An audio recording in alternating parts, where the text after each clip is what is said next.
For these reasons, it's now important to have another sort of perspective, equally important from the academic area. We've got Professor Devesh Kapur, who is a highly acclaimed academic on the topic of India and its institutions and local global linkages. Professor Devesh Kapur is currently director of the Center for the Advanced Study of India, as well as a professor of political science at the University of Pennsylvania. There he holds the Madan Lal Sopti Professorship for the Study of Contemporary India. His research focuses on human capital, national and international public institutions, and the ways in which local global linkages affect political and economic change in developing countries particularly. Professor Kapur has focused on India and the impact of international institutions and diasporas on India. He is currently completing a book manuscript under contract with Princeton University Press entitled Democracy, Death and Diamonds: The Impact of Migration from India on India. Previously, Professor Kapur was Associate Professor of Government at the University of Texas at Austin, and before that, the Frederick Danziger Associate Professor of Government at Harvard. Some of his selected publications include the books Give Us Your Best and Brightest, The Global Hunt for Talent and Its Impact on the Developing World with John McHale, published in 2006, Public Institutions in India, Performance and Design, published in 2005 by Oxford University Press, and The World Bank, its first half century, with John Lewis and Richard Webb, published by Brookings in 1997. His recent papers, 2006, include The Indian Parliament as an Institution of Accountability, as well as The Causes and Consequences of India's IT Boom in 2002 and Diasporas and Technology Transfer in 2001. We're going to now commence and really look at some of the issues of education and transnational linkages. Thank you. I was a bit unprepared for this panel because Shanta Devarajan of the World Bank was supposed to be here, and he was supposed to give the good news. I was supposed to give the bad news. So now it'll be a bit sort of lopsided, but you know, I'll try and come up with some good news towards the end. Shanta Devarajan, by the way, he was called into an emergency meeting at the World Bank due to the World Bank and International Monetary Fund spring meetings right now. He was only able to inform us today morning, so we apologize for his absence. Basically, in my talk, I want to make the following points: that most of the challenges, albeit not all, that are facing India are from within, not from outside. And many, and if not most here again, stem from severe limitations of the Indian state. And these limitations cannot be overcome by the actions of the private sector alone. The private sector has shown a lot of dynamism, but there are many broader policy issues that are there that the private sector cannot resolve. And also there are many actions of the private sector that have a much more short-term focus, and many of India's challenges have a much longer time horizon. And I'll argue that most of these challenges India is currently quite unprepared to meet, and they will not have any effect in the short to medium run, but will come back to haunt it in the longer term. What I want to emphasize is an issue that is decidedly unsexy in the discourse nowadays, which is public administration. It is, you know, everyone wants to talk about globalization, financial flows, trade flows, everything else. But the basic problem facing India is the very severe deterioration, the very poor quality of just basic public administration. I would be very doubtful if most think tanks in DC almost never hold any seminars or topics on this issue. It's extremely unsexy. But I think that is, and this is the sort of basics that people have to face.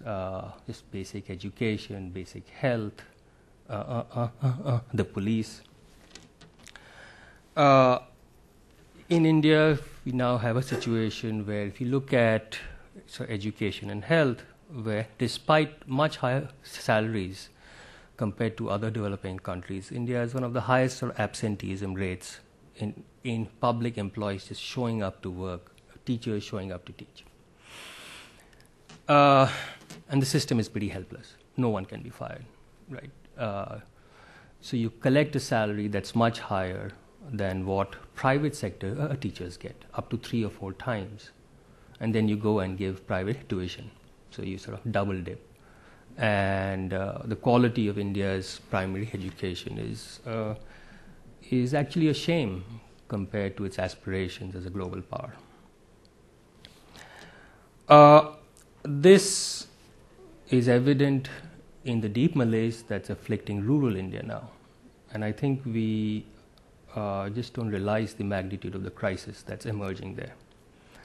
Partly because the growth of the Green Revolution has run out of steam. So productivity growth is much, much lower there.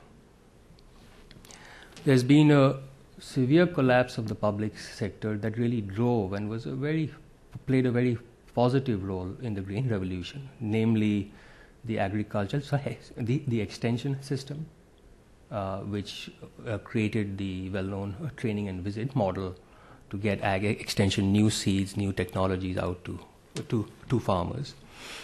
The irrigation systems and the ag credit systems. We hear this a lot now about sort of farmer suicides in India, and this is basically a manifestation of the way the state has not been able to adequately respond to changes in global prices and the technological, the fact that the older technologies, which were basically based on increases of inputs of fertilizers, water, pesticides, that rate of growth is no longer growing. This is very also like manifest in the growing Maoist movement in India. To give you a sense, I've just collected this data. In the past 5 years in India, 6,500 paramilitary forces were killed. Jawans they're called, basically, soldiers. Only 1,500 of that was in Jammu and Kashmir. This is not the army. India has a whole paramilitary forces. There were 6 different types. 3/4 of this is in the northeast and in the Maoist movement, which now afflicts more than 1/4 of India, 165 districts. The very reasons behind this Maoist movement are making the problem worse, which is most public officials are unwilling to serve in these areas. And so because of the poor conditions, the poor economic environment, the poor provision, the poor quality of development, that is one, not the only, but an important factor which has been fueling this movement. That very development services you cannot now deliver, even if you wanted to, because of just safety reasons. Public officials just don't want to work there because they're very afraid of their lives. And it's a completely envelopes now the whole of the central belt of India, extending from Maharashtra, Andhra, Jharkhand, Chhattisgarh, MP, and Orissa, and into now Bihar and West Bengal. Now, the irony is that the Indian Constitution had one of the most forward-looking constitutions in the provision of social justice to the groups that inhabit these areas, which are so-called tribals or indigenous peoples. It guaranteed them both like representation in elected office, both at the state level and at the federal level, and it also guaranteed them jobs in government services, both proportionate to their share of the population. And one might have thought with such such sort of foresight, which was right there 60 years ago, that the position of tribals in India would have been much better than it is now. It's just not the case. I think one has to say that India is not unique here. Worldwide, indigenous peoples have lost out the most with globalization. You could look at it in South Africa or Brazil or this country. Indigenous peoples have faced some of the most severe challenges in integrating in broader economic growth, and India is no exception there. But the fact that you don't have now a good enough public administration that can respond to this crisis is something that is a major challenge to India's sort of future. A related issue, again stemming from public administration, which is related to this, is just law and order. And here I think, again, it's one of those things that we basically don't discuss at these forums, which is the quality of India's police. It's deeply politicized, extremely venal, and is a major source of rents for India's political class. Torture is routinely and widely used because any police official who by and large acts with some integrity can be transferred within a matter of literally minutes. The state of UP, which is India's largest state, would be the 7th largest country in the world if it were an independent country with 180 million people. If you look at the statistics, the state of UP has less crime now, less violent crime than it had 50 years ago. It's amazing. And anyone who knows UP would be rather flabbergasted by that data. And the reason is very simple. The police will not allow you to file what's called a FIR, a first information report. So if there's no, if you have a crime and you go to the police station to register the crime, it's not going to be registered. So hardly surprising, crime statistics drop. And because any police official who does, daily, actually, these so-called thanas, or police, stations are monitored from the Chief Minister's office. He wants to show that UP is doing so well under him that it's a state where crime is much less. And one way to ensure, and this, by the way, I have to say, is a Chief Minister who probably is has, it would be hard to say because this is a televised thing. But his links are not exactly kosher. Let me put it that way. There is zero political will. Zero political will. Everyone knows the degree, the depth, and the severity of the problem. Zero political will to change it.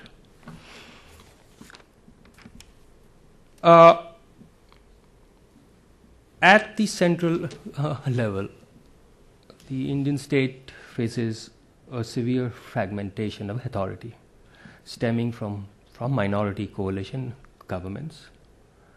In some ways, Humpty Dumpty has sort of fallen.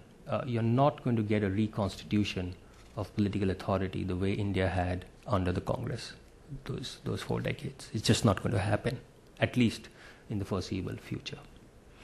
The BJP tried, and it came a cropper pretty badly. I don't want to imply that single-party dominated governments are a good thing. In fact, you could argue when India had the single-party government, it hardly grew. When India was public administration was supposedly better, all of that stuff, India did so much worse. And now where public administration is collapsing, politics is much more venal, minority-led governments are all over the place, it's growing 3 times as faster. I'll come back to this paradox towards the end of my talk, why one might see this. But I think the sorts of issues I'm going to highlight next are ones that require a particularly more complex coordination and implementation capacity, both of which are much more difficult now. Let me give you a few examples of what's happening. One is this thing, some of you might know, of India's attempts to create these SEZs, special economic zones. And the idea had good intention, had some good intentions. Basically, it's the model of China. That look, a country this huge size of India, you can't put in infrastructure and all these other things at every place at the same time. So you choose a spatial model. In India's reforms up till now had been focused on a sectoral model, in contrast to China, which had a more spatial model. Start with parts of southern China and expand that zone. And massive, problems have emerged from this. I think there is no doubt that these have been used as a major rent collection exercise. I don't think so the Indian private sector played its best role forward in this either. The key problem in India is that land records are virtually absent in most parts of India, which is a major, one of the issues that clogs India's legal system. Major source of conflict in rural India is just that property rights are not very clear. Then, because of the discretion the state allocates to itself, rural land which has a price of say X, at a stroke of the pen you now reclassify it as industrial or urban land, its price goes up 50, 100x overnight at the stroke of a pen. So you can see when there are that much rents at the stroke of a pen, it's going to lead to massive rent-seeking behavior. And that's what's happening in vast parts. This, by the way, is exactly what's happening in China also, and is fueling a lot of the social unrest in rural China. And prior to the implementation of the SEZs, if there was two things that were essential prior to that, was much better land records. And it's an irony that India, which is an IT power, genuine global IT power, has really not done that much more than it could do, is just basic land records to be completely computerized. Some states are trying that, it is going, but it should have been done much earlier, and there's a long way to go. And the second was a way to co-opt the peasantry by giving them a stake in the increased values of the land once it is reclassified. Right? I mean, the guy is a peasant, he has no other skill, and this idea that someone who's a peasant is 50 years ago and now you declare it as an SEZ and he's going to be a computer technician is utterly nonsensical. It's just not going to happen. But at least one can think of the fact that, look, if that land which was worth X is now going to be 100X, that he shares part of that gain. But that was just not there.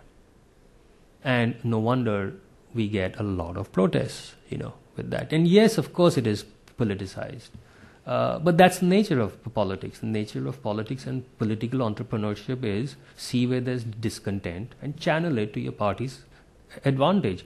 That is always the essence of democratic politics. I mean, why are we surprised with that?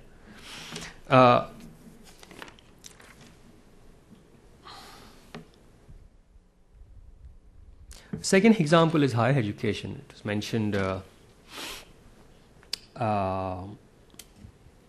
earlier in earlier sessions. I think it would be fair to say that if there's one truly significant asset that India has, is its people. Look, if you have 1 billion people, what can you do?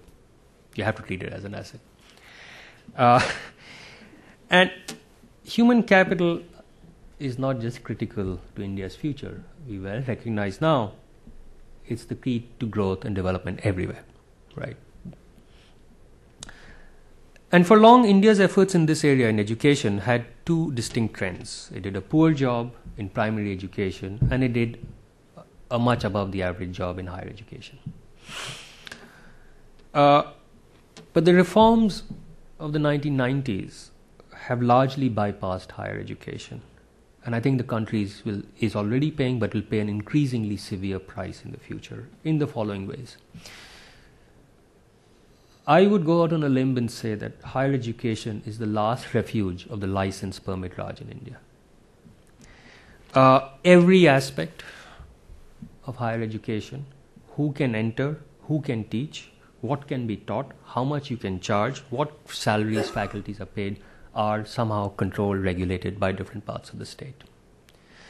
Paradoxically, it is becoming one of the most privatized sectors. And this is the paradox of, basically the paradox of hypocrisy. Most, since the 1980s, most new engineering, medical and business schools are all private entrants. 80% of India's engineering colleges, more than half of medical colleges, and a vast majority of business schools are private. I can't say, because we're just beginning the study, that they are vast majority, but a significant fraction of these are run, owned and controlled by politicians. It is one of the severest, it's one of the great now ways of making money. You get land allocated to yourself for a public purpose. You have yourself and your relatives in charge of these institutions. And so much of the fees paid is not in by check, it's in cash, because of the regulations, right? So it's a win-win, complete win-win situation. And lo and behold, you are the regulator as well. How much better could it get? Now, I emphasize that these are private colleges, they're not private universities. They have to be part of public universities, and hence the controls. The number of Supreme Court decisions, the number of constitutional amendments that are occurring because of the conflicts on higher education is unprecedented, and is leading to what I think is going to be a major crisis between the judiciary and Parliament on issues of affirmative action, which I'll come to in higher education. What have been some of the consequences? One is the sheer allocation of talent. Even the best of India's IITs, IIMs now face a faculty shortage between a third and 40%. No one, the opportunity costs of being a faculty member, where the fees, etc., are controlled, where some bureaucrats and ministers in Delhi are the ones who decide all sorts of things, who haven't the faintest clue of higher education, is not someone with talent, and now who has much more opportunities is willing to do, unlike the past. A second consequence is that India's elites no longer study in India. The very thing the Commerce Secretary was mentioning, you can flip it around. Basically now, if you look at, I've got the most recent Reserve Bank of India's balance of payments, Indians now spend in purchasing higher education abroad as much the government of India spends in higher education in the country. The first is for about 125,000 students. The second is for about 12 million. Right. What that means is, until 1992 in India, you could not get foreign exchange to study abroad for undergrad, except for some idiosyncratic reason, Oxford, Cambridge, and Harvard, which meant that all of 50 students could go abroad for undergrad and get foreign exchange for that. What that meant was that, and it's a case, the parallel you can draw is about suburban flight and quality of inner schools over here. That when elites leave, they don't have a stake in the system as much. And the stake of India's elites in India's higher education is much less. I think that's one reason that, in contrast to 50 years ago, 70 years ago, when most of India's major educational institutions were all funded and built by completely private. Delhi University, first 10 years, was completely private, not a single paisa from the government. Banaras Hindu University, Indian Institute of Science, TIFR, all of these with BITS, Pilani, great public institute, which had a public purpose and privately funded. Private philanthropy was. Now you get most private philanthropy in higher education has vanished. Now it is to make a buck, and that's why you get much lower quality. Now, for decades, education was one of the weakest ministries in India. With one exception, most of the ministers, the cabinet ministers for education, were non-entities. This changed in the last NDA BJP-led government, where for the first time they saw the ideological gains to be made in controlling that ministry, and it became much more severely politicized.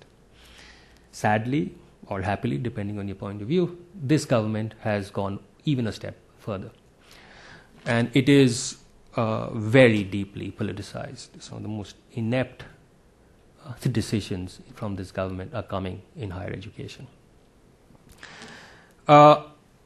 Now, one fact that has sort of queered the pitch, to use a cricket term, in this area is its links of higher education with the idea of social justice in India for India's lower castes.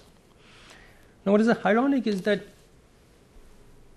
despite the umpteen number of analysis and reports that primary education in India for most of India's poor, most of India's lower castes is abysmal, nobody really cares about it. There are no protests, no courts, nobody really cares. But higher education, admission to the IITs and IIMs, which are barely 0.01% of higher education, and probably not even 1,000th of 1% of education, that's where all the action is. And that, of course, means that most of what's happening in the name of social justice is an intra-elite conflict to get access to severely limited resources. The two other areas, I'll give you a sense of the challenges. Another area is urbanization. Most of you go to India, sort of have a good sense that India's urban structure is not exactly fabulous. Now, this must be put in a context where India has had actually one of the lowest rates of urbanization of any developing country since independence. And I think that did reflect some good policies of the past, which is to focus a lot more on rural India. Now that's going to change. It has nowhere to go except up. I mean, that we know. But it's going to be much faster precisely because of the declining sort of opportunities in rural India. Agriculture can never be a major driver of growth. I mean, that we know. 1/5 of India's GDP comes from rural India. 2/3 of the labor force is in rural India. Agriculture can no longer absorb. And as education is now actually reaching rural India, many of them are not willing to work on the farms. Now, why I think this is a much more severe challenge than we might think is of a particular political equilibrium that has been reached in India, which is going to be very hard to break. And the reason is that unlike the past, power in India now is much more centralized at tier 2 of government, which is at the state level. Federal government, which used to be call the shots, is now no longer that powerful. It's really at the state level. That's where the action is. At the state level, money is in urban areas, the voters are in rural areas. If you are a political party that wants to come in power, you have to control urban India in order to raise the funds to finance elections to get at the voters from rural India. That's the way it works. And so there's no way that the 73rd Amendment, which was passed precisely to give urban India much greater decentralized power, is just not going to happen. In the US, basically we all know who's the mayor of New York City. I mean, who's the mayor of New York City, right? Because he actually has real power to do things in New York City. In India, you just can't name at all the mayors of Bombay or Calcutta or Delhi, and reason is why? Because they have no power. And getting power at the state level is now very important to getting power in Delhi because of the nature of coalition governments. And if the key to that power lies in control of urban India because of the rents over there, then we are not going to see a change in this equilibrium. I see no political process impending, at least, that would see a major change here. Now, one exception to my first thesis that most of India's problems are from within and not without. And one exception, I think, which is very important, deeply troubling, which many of us are at least somewhat aware of, are the implications of global warming for India. If you read the IPCC reports and many other reports which some of us were aware of, basically what's going to happen is it's going to be significant impacts on India's monsoon. Sea level rises will affect not just Bengal and Orissa a lot, but I think something that is going to be very troubling is going to affect Bangladesh a lot. And that will put much more severe migration pressures from Bangladesh into India, which is a massive political problem and major source of potential conflict. Very, very clearly, the Himalayan glaciers are going to see a much severe melting rate, with implications for water availability in the lean season in northern India. Now, what this is going to do is, one, every projection shows that water availability in India is going to show a significant decline in per capita availability. Water-based conflicts are going to increase, both rural versus urban. Interstate, there have already been major conflicts interstate, and also interstate, because of course the Himalayan glaciers feed the waters not only of the subcontinent, all the countries, but also of China. Potentially half the world's population is actually served by the Himalayan glaciers. And at a time where demand is rising everywhere and supply is going to be constrained, I think it's not a happy scenario.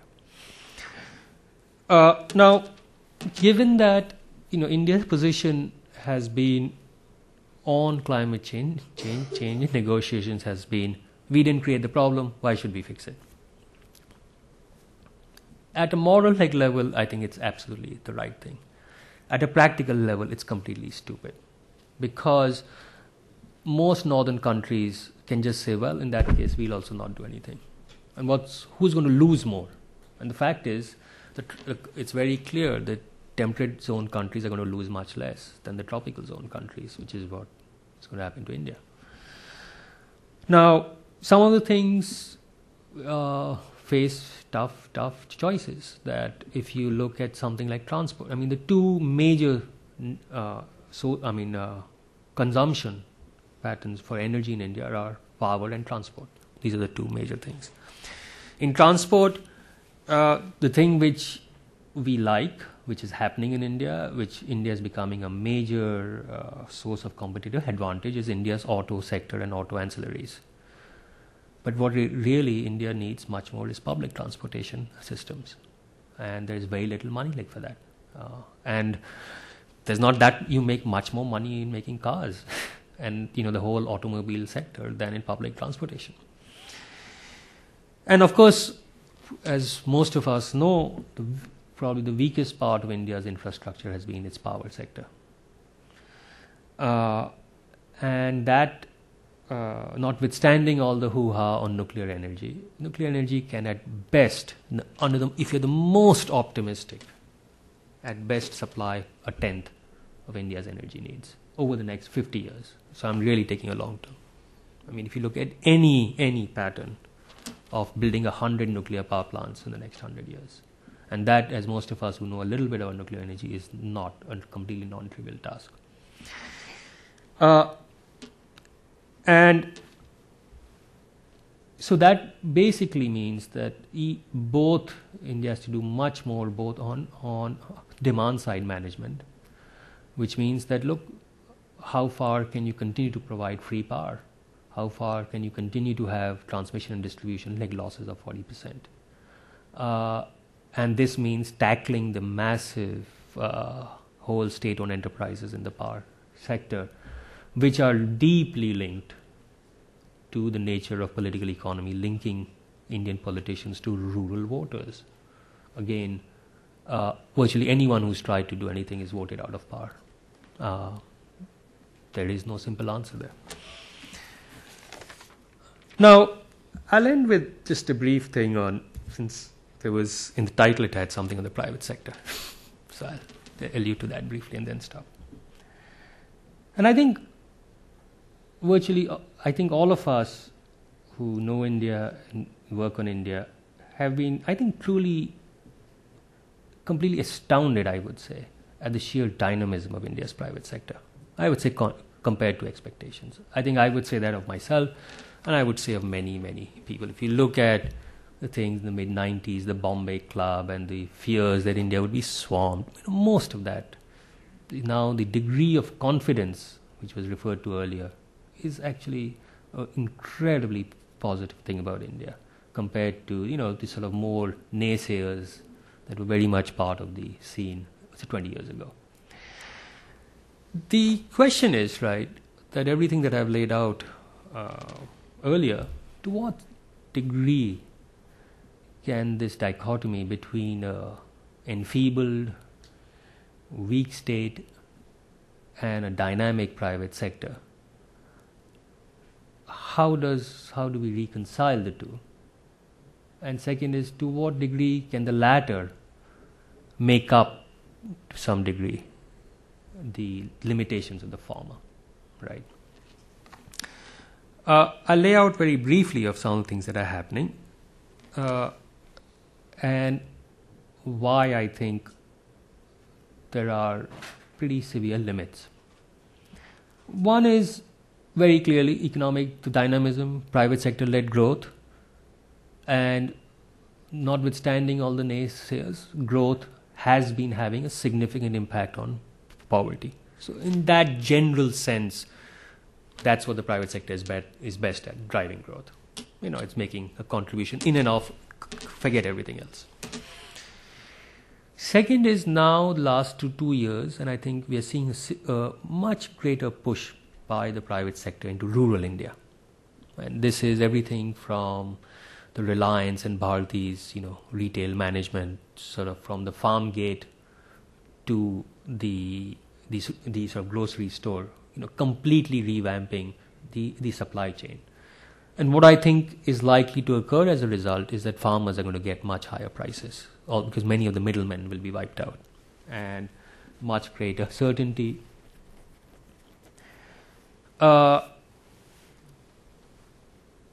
And this is happening in credit also, and there are a number of other areas where you're seeing.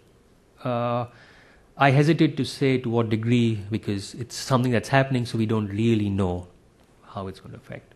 But I think it's undoubtedly a very positive thing. Second thing is happening is a remarkable resurgence, I think, in private philanthropy in India.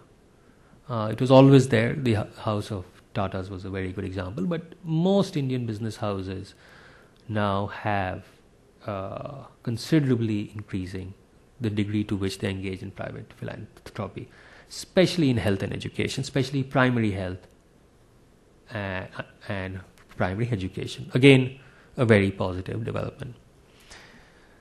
A third area is, of course, you see a rapid increase in so-called PPPs, public-private partnerships, in a whole host of areas. You could have a program in Jharkhand where ICICI Bank is, engaged with 70,000 midwives. It's, a private bank is running a midwife program in rural Jharkhand, one of the poorest parts of India, with 70,000 midwives. The sheer scale of it, I think, is quite amazing. But I think many of the areas that I've outlined there are severe limitations on what the private sector can do. One thing which I think is not a very healthy development, although I can see its reasons. In my discussions with most Indian CEOs and so on, there's a real contempt, if not anger, about many state organs and functionaries. They want nothing to do with the state. Nothing to do with the state. Less it is out of our hair. We'll provide the education, health in rural India. Just get the state out. Now, I think, as I said, there is good reasons for that frustration, but I think it's it can come back and haunt India's private sector. And the reason is something that was recognized long back by Schumpeter. In a democracy which is still relatively poor, those who have the capital don't have the votes, and those who have the votes don't have the capital. And if you don't reach a modus vivendi, one side or the other will have to pay the price, and the country will have to pay the price. And I think the price is what I fear is not an unlikely scenario, is that we're going to see a major push by some political parties in India on private sector reservations. Regrettably, I think there is a very good case in India that for social justice, the need for strong programs for affirmative action. Regrettably, the political dialogue has reduced affirmative action to just one thing called reservations. You can visualize or think, if you're imaginative, you can have affirmative action on a whole dimension of instruments. But to reduce it to just one, there is not insignificant probability that in the next elections, the Congress may not come back to power, and not the BJP either. And if you get a third front government, which have always been very weak, the only thing that will hold them in power, some glue, might be an issue like private sector reservations. And if so, I think both Indian industry is rather unprepared for how to deal with it, notwithstanding some attempts at trying to deal with it. What that implies, I'll hold on for now and stop right here. Thank you.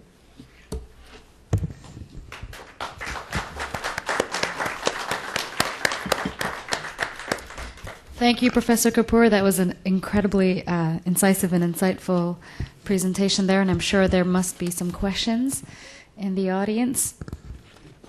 Bob? Thank you, Devesh. I had to step out with one of the previous speakers, and so I missed the first few minutes of your comments. And so if my question, if you've already dealt with what I'm going to ask, then simply tell me to read the transcript. But I have to agree with what Bhumika said. It was an incredibly rich and diverse presentation, and we thank you. I want to really pick up on some themes that you raised at the very end of your remarks just a minute ago, and that is the connections between globalization and societal conflict. Globalization has been a godsend for hundreds of millions of Indians. Living standards have increased. You have a dramatic escalation and expansion of a middle class. But as you've suggested, and as we all know, hundreds of millions of Indians still feel excluded from that process. We saw how this worked out in the political sphere 3 years ago when Indians decided that, or at least many Indians decided that India was not shining, and they voted out the ruling party, the then ruling party, because of its perceived shortcomings in this very aspect. In the non-political sphere, how do you see the forces of globalization playing themselves out in terms of increasing conflict in Indian society between haves and have-nots, perhaps greater class conflict, or maybe not? I'm asking you. Is there a increased danger of regional conflict between the wealthier and the less well-off portions of India, or perhaps urban versus rural conflict, or in other ways? Are we going to see a more polarized society? Are we going to see a society which is more violent because of some of these forces and developments associated with globalization? The last thing I would simply say is the communications revolution, I think, simply aggravates these potential tensions, in as much as virtually everybody, and even the poorest village in rural India, has access to a community television, even if people don't own their own televisions, there's a much greater sense of how other parts of India, other classes in India are living, and presumably this then simply increases the frustration and the alienation and perhaps the anger of those who haven't partaken of these benefits. So how do you see all of these things playing out in terms of the polarization of India? Shall I take that? Yeah. That's a long question.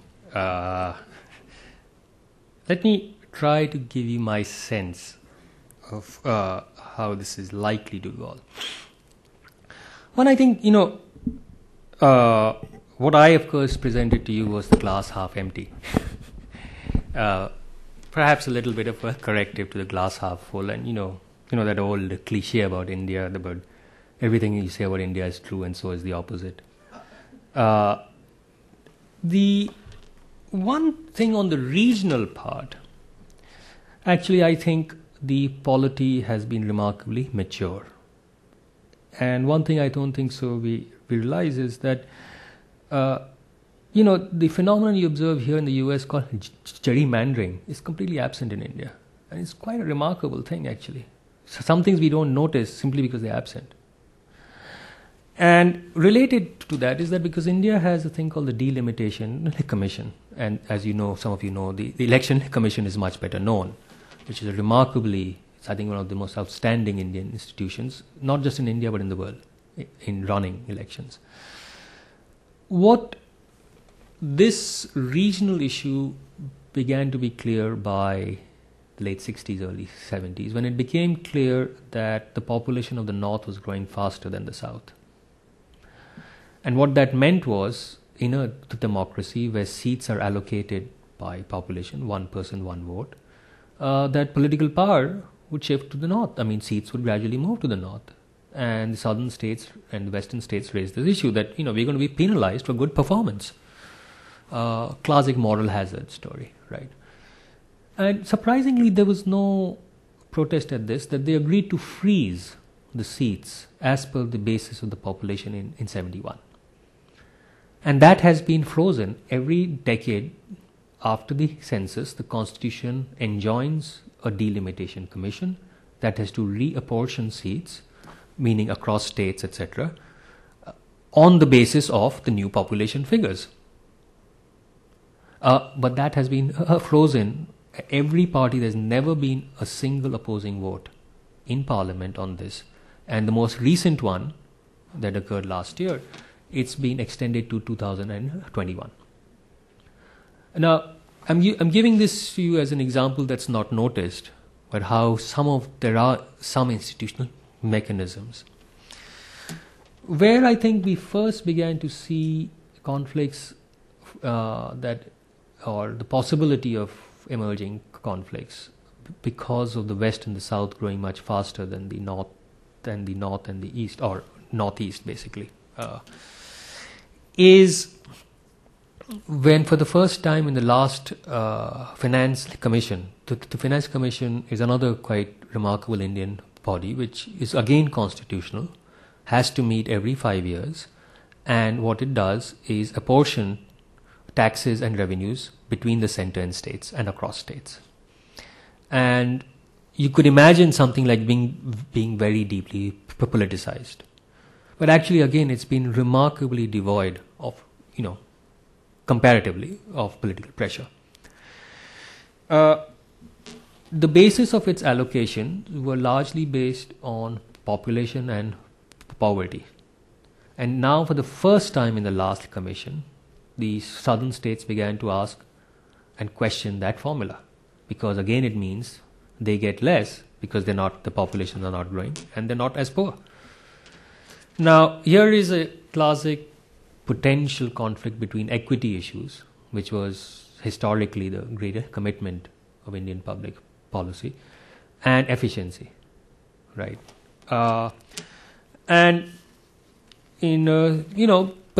the issue was by and large, resolved with slightly greater weight given to efficiency, but not giving it the entire weight. Still a recognition of poverty. I think actually where this is more likely to come is greater internal migration. In the 70s, at a point of economic stagnation, there was a growing movement in India called Sons of the Soil, basically giving jobs to locals. And the rise of certain parties like the Shiv Sena in Bombay were actually not, historically it wasn't an anti-Muslim party. It was actually a party that organized against people migrating from the south. And a possible sort of resurgence of parochialism you see now in Karnataka, where some of the local parties are arguing that most of the high-tech jobs, all of this, are non-Kannadikas, meaning from outside the state, which is true. And I think that, to me, is likely to pose is the rise because of the fact that national political parties have been weakening. Regional political parties have been growing, and there's a greater danger that regional political parties may be more parochial because they have no stake. They don't really gain by being less parochial in that it doesn't transfer into greater votes in other parts of India. I think you're absolutely right about the media revolution. We are doing a major research project in conjunction with the Annenberg Center here and a think tank in India on the role of the media in India. What's remarkable is not just India is one of the very few countries in the world where newspaper consumption has been rapidly growing by leaps and bounds. And 95% of it is actually non-English. Most people here focus on the English, but 95% is non-English. And now for the first time, incredible transformation of very focused editions of Hindi language newspapers reaching the so-called northern heartland, small towns, all of that. Now, here I think it's a double-edged sword. I think what is happening is how much these locally grounded newspapers are raising issues of local concern. So basically putting more onus on accountability at the local level. Look, why is it that, in X town or X place, the services are much better? Why do teachers show up there but not here? Right? And that's the classic thing that gets this interjurisdictional competition, that why aren't we as good as X? When it goes in that direction, it's, I think, a very positive thing. But it can also, and I think here that's more of the TV rather than the print media. And the TV one, I think, has played a more inimical role, which is because it gives in the programs, most of it show this glitz of upper middle class Indians who have these nice houses, cars, etc. And you suddenly realize how much of India is, how much of what your aspirations are out of your reach. But here again,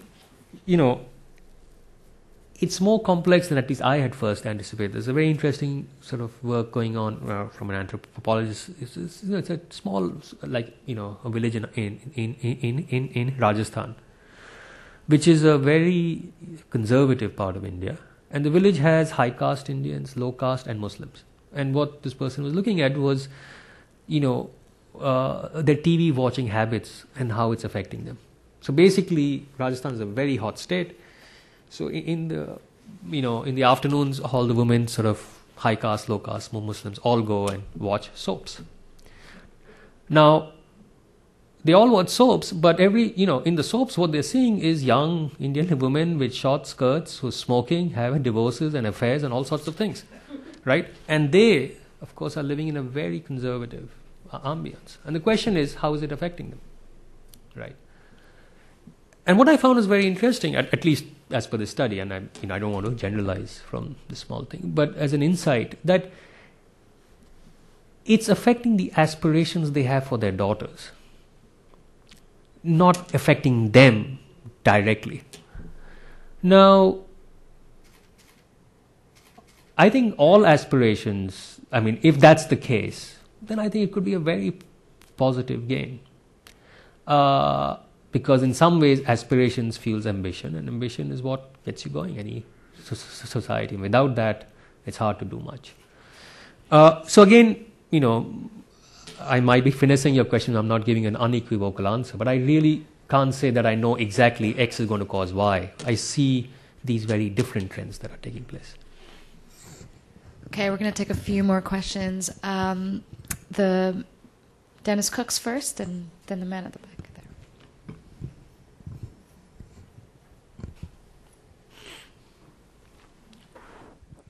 Well, thank you very much for a really terrific talk, Devesh. I'm wondering, since you were the glass half empty, in a sense, the Tata representative was the glass half full. And I asked him a question and wonder if you would comment on what you think. Maybe put the same question to you, or would you comment on his answer? This had to do with how do you energize, how do you modernize the bureaucracy? And his answer was, or his suggestion was, carrot and stick.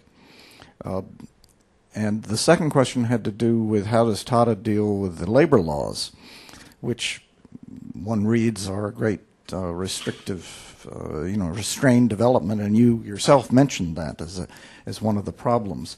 And his response, frankly, surprised me. It was that it hasn't been a problem for Tatas, that we have been able to fire people, et cetera, and then he explained how they did it. And I wonder if you'd comment on those, right. His two comments. I'll start on the second. In the second, I really agree with him. I think it's massively overstated. Virtually every survey of Indian business that asks what are your major constraints and ranking them, labor laws never shows up, even in the top 10. Rarely it will make 9th or 10th. It's taxation, infrastructure, all those things. Labor laws. One of the things that we underestimate is if you're entrepreneurial and dynamic, you've got used to dealing with obstacles. If you can't close down your factory because of something, you know what, don't pay your electricity bills. Automatically you're shut down. Then you say, what can we do? We're shut down. The ways in which even public sector employment in India has been flat over the past 15 years. It has not increased. Even the public sector, a lot of its functions, which used to be done in-house, they are outsourcing. The private sector, virtually every manufacturing unit has been able to shed between a quarter, third of its labor over the past 15 years. And at the same time has had significant increases in productivity. Now, the one caveat to that might be that, look, wherever this is happening is at the higher end of manufacturing. And one of the things about Indian manufacturing and manufacturing exports is that it's actually very high tech. And that where labor laws might really affect is on the really labor-intensive part of these massive factories that China has on things like garments or toys and assembly. And that, I think, is perhaps a fairer point, that if labor laws really inhibit, that's where it is constraining the growth. People are unwilling to go in labor-intensive manufacturing and have basically internalized these laws and have gone to much more capital-intensive manufacturing, which should not have been the case in a country with as much labor. On the first point, I don't, the carrot and stick thing is fine. But to me, that's an uninteresting thing. Because, it's not that in India that people don't know what to do. The question is, how are you going to do it? And you've been to India, and the number of reports on anything you want will all have blueprints. In fact, right now, for the first time, or actually the second time ever in India's history, there's a second Administrative Reforms Commission. It's a major exercise. You can see its report. It's about to be submitted to Parliament, and nothing will happen of it.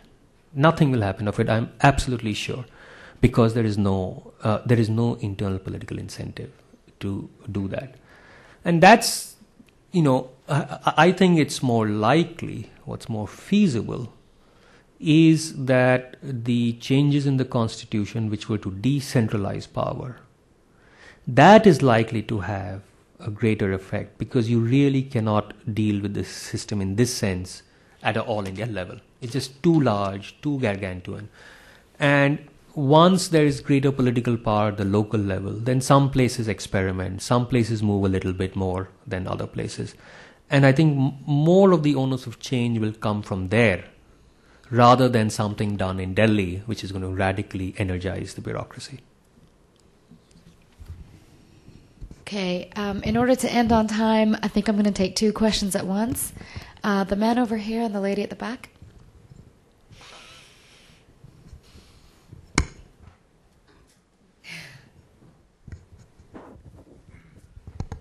My name is Venjamuri.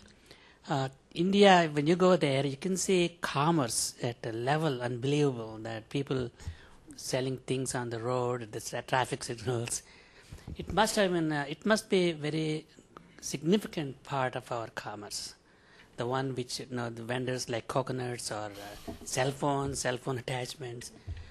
Is that, is this providing some kind of cushion to the overall economy? That's one question. Will the globalization of a larger part of the industry would trickle down to these people? So a large population at that level will also get some kind of benefit. Sorry. Yeah, take a second.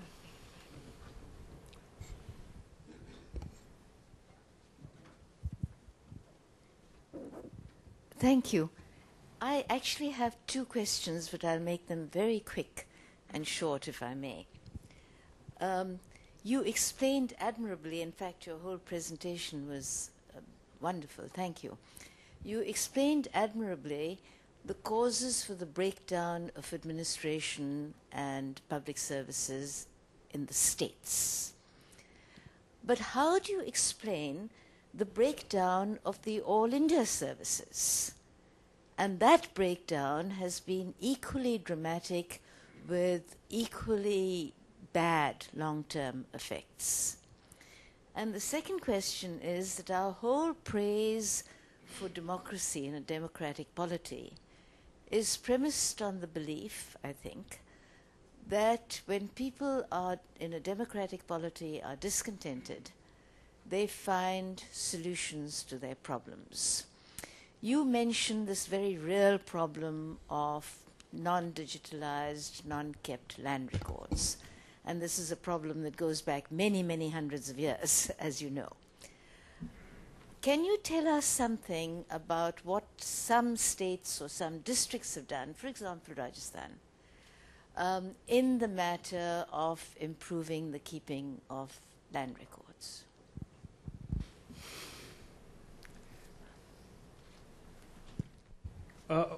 On the first question, I think you raise an issue that is which I had not touched on, and I ought to have, which is really about employment.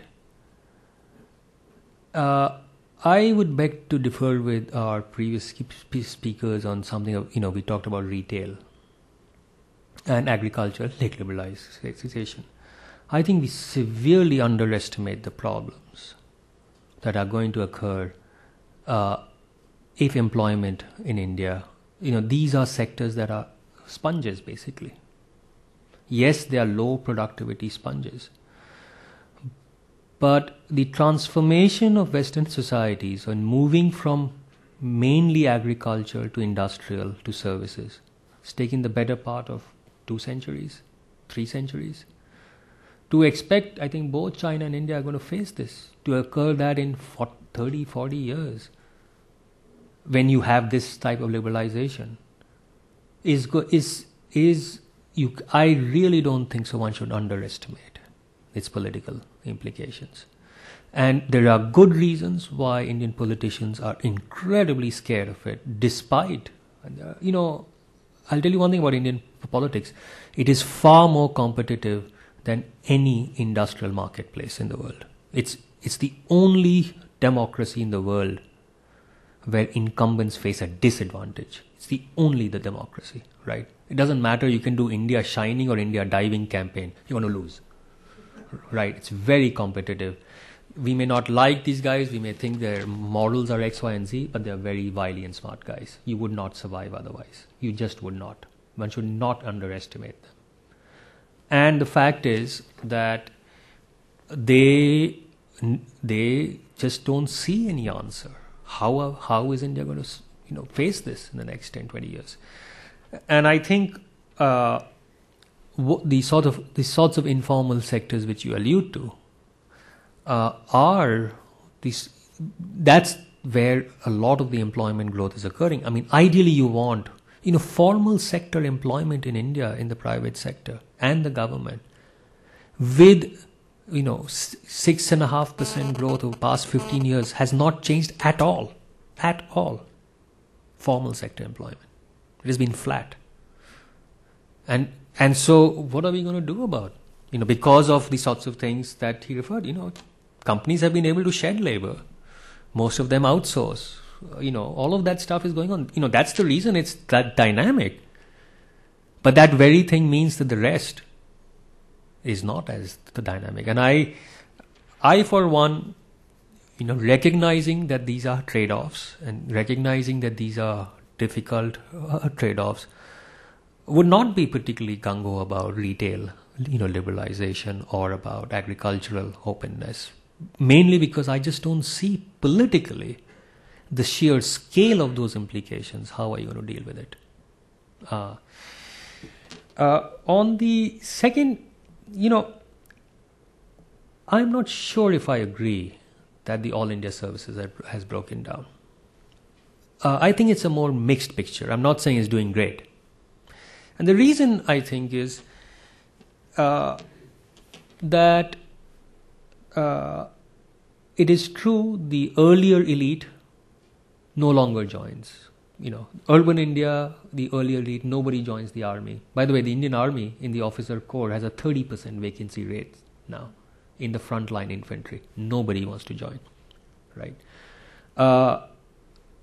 And it's true the nature of the old English-speaking elite. Nobody wants to join the state.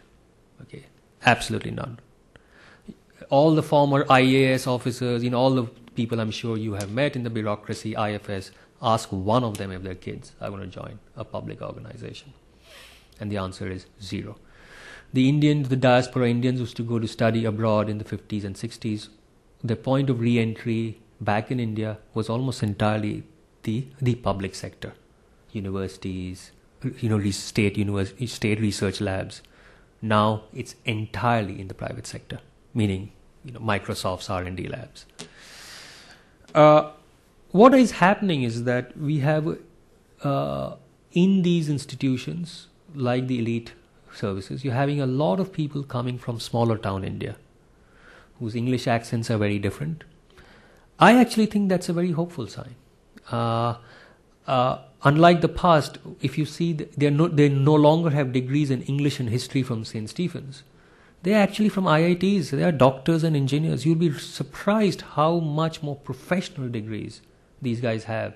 And despite all these constraints at the local level, they're trying different things in computer. They're far more savvy at IT. All those things at the local level they're trying. So, in that sense, it is true that the degree of autonomy, authority they enjoyed has been severely constrained by politicians. There's a capriciousness, especially through transfers, that really affects so-called good public servants at the state level. And most of the All India services, the actual impact really occurs through the state bureaucracies, because that's where the action is. Almost all the issues I've highlighted to you, they share one common theme. Constitutionally, they are under the purview of the state, not the center. Education, health, policing, agriculture, land records, all of these constitutionally are at the state level, not the center. And that's where most of India's constraints are. On land records, I know some states have started. Karnataka, Andhra some districts of Rajasthan, very little in the northeast, partly even to computerize land records. There must be some way of saying, well, this is X's land. And in Bihar, which has the highest number of land disputes in India, this is the main thing. How can you computerize a record when you don't even know who owns it? So right there are non-trivial issues. It's happening, but I think it could happen much faster in parts of India. Thank you. Okay. Thank you. We are adjourned now.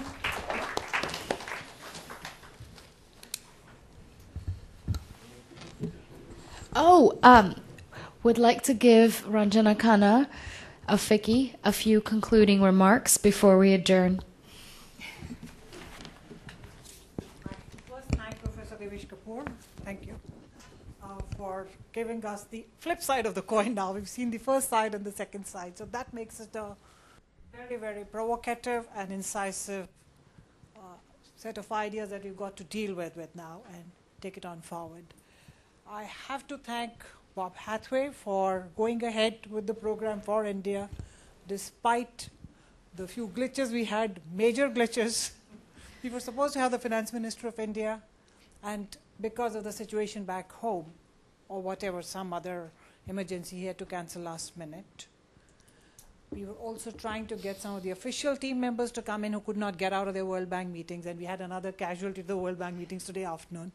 But despite that, we've gone ahead, and thank you very much, Bob, for doing this.